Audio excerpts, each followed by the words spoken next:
we consider what is the actual goal of all the yoga processes, it can basically be answered in two ways. One is that the goal is to lead a person to a correct understanding of what is. This might sound a little deep, but it's really not. It's quite simple and straightforward. It is an understanding of the reality of things. The second part of this goal is to then apply that correct understanding of things to your own life. This is actually the goal of yoga, simply put.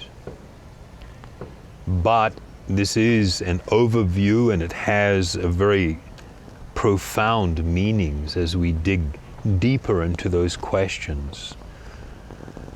So sometimes, because we are going to be discussing spiritual things in nature and talking about a higher power, a supreme Bhagavan, sometimes addressed as Bhagavan, the cause of all causes, people may think that we are speaking about a religion. And so they begin to ask, what is the difference between yoga and religion? One of the fundamental differences is that religion quite often is reliant upon an element of faith in the sense of a belief. One has to adopt a belief system or certain types of beliefs in order to be considered a follower of a particular religion. There is no real consideration quite often of the individuals, and no profound questioning quite often about whether something that is being believed is truth, or whether it is untruth, or even partial truth.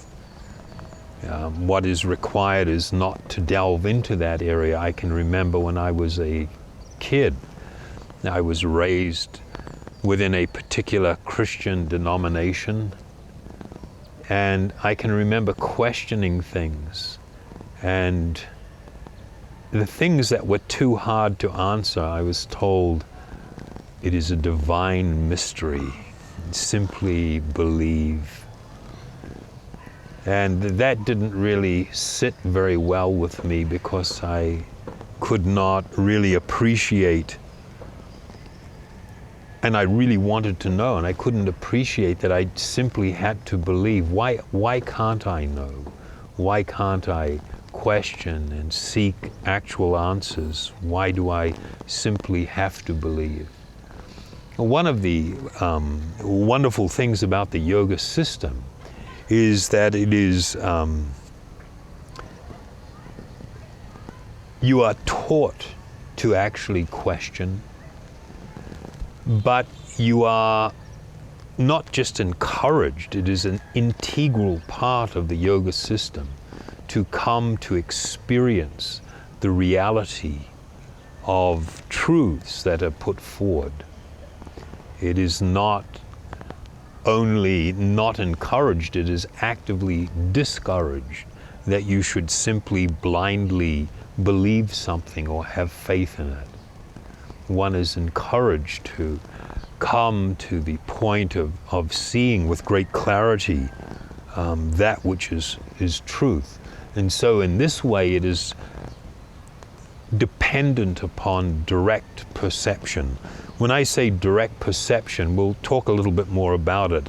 I'm not just talking about the idea of seeing as believing. I mean, you cannot really depend on what your eyes tell you. It is possible for us. I mean, you watch a magic show, a really good magician, in order for him to or her to be highly successful, what must they do? They must convince you that something is happening when it's really not. They must convince you that they have an ability to make something appear out of nowhere. So I'm not talking about direct perception in that sense, because in that sense there is great limitation. But we will speak a little bit more about that as we proceed.